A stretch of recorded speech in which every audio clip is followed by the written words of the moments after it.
الفرقان نام پہلی ہی آیت تبارک الذی نزل الفرقان سے ماخوذ ہے۔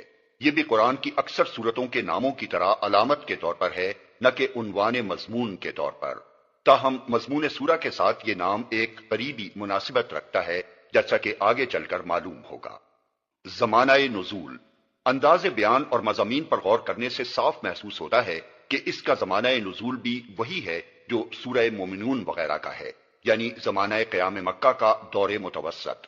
ابن جریر اور امام رازی نے ضحاک بن مزاحم اور مقاتل بن سلیمان کی یہ روایت نقل کی ہے کہ یہ سورت سورہ نساء سے 8 سال پہلے اتری تھی۔ اس حساب سے بھی اس کا زمانہ نزول وہی دور متوسط قرار پاتا ہے۔ موضوع و مباحث، اس میں ان شبہات و اعتراضات پر کلام کیا گیا ہے جو قرآن اور محمد صلی اللہ علیہ وسلم کی نبوت اور آپ کی پیش کردہ تعلیم پر کفار مکہ کی طرف سے پیش کیے جاتے تھے۔ ان میں سے ایک ایک کا جچا تلا جواب دیا گیا ہے، اور ساتھ ساتھ دعوت حق سے منہ موڑنے کے برے نتائج بھی صاف صاف بتائے گئے ہیں۔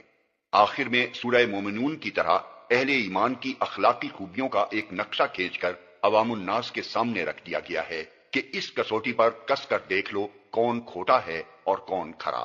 ایک طرف اس سیرت و کردار کے لوگ ہیں جو محمد صلی اللہ علیہ وسلم کی تعلیم سے اب تک تیار ہوئے ہیں اور آئندہ تیار کرنے کی کوشش ہو رہی ہے۔ دوسری طرف وہ نمونہ اخلاق ہے جو عام اہل عرب میں پایا جاتا ہے اور جسے برقرار رکھنے کے لیے جاہلیت کے علمبردار ایڑی چوٹی کا زور لگا رہے ہیں۔ اب خود فیصلہ کرو کہ ان دونوں نمونوں میں سے کسے پسند کرتے ہو۔ یہ ایک غیر ملفوظ سوال تھا جو عرب کے ہر باشندے کے سامنے رکھ دیا گیا، اور چند سال کے اندر ایک چھوٹی سی اقلیت کو چھوڑ کر ساری قوم نے اس کا جو جواب دیا وہ جریدہ روزگار پر ثبت ہو چکا ہے۔ Like, share and subscribe for more videos.